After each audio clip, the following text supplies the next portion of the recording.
Neighbor relations form an integral part of human social networks, and urban planning has historically sought to strengthen social networks in neighborhoods.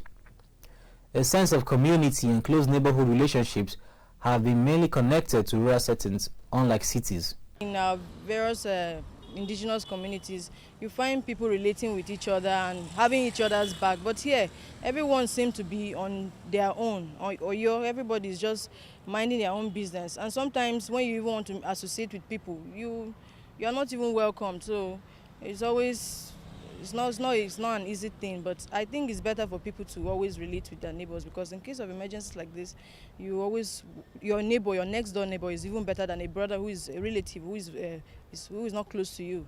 Although many have argued that it is a skillful accomplishment for neighbors to establish and maintain a workable balance between keeping one's distance and being there when needed, little evidence was found of face-to-face relationships between neighbors conforming to the stereotypes of intrusive, nosy neighbors or people who keep themselves to themselves, the reclusive personalities. We discovered there is a lot of advantage. I was at work one day in my last baby.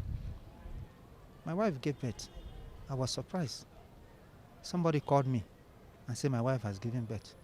I said, how managed? He said she beckoned on a neighbor, and the neighbor provided his vehicle and took her to hospital. I said, is that really? I said, see those things I was telling you. Had it mean you are not maintaining a good relationship with neighbors? I was at work.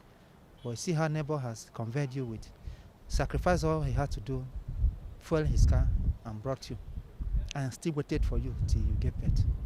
So it's good to have a good relationship with people. It is essential to have a good relationship with people around you. You never know when you will need their help. But what do you do when some neighbors really do not want to relate? It should be remembered that a sense of belonging to a neighborhood does not necessarily lead to neighborly behavior and increased civic engagement.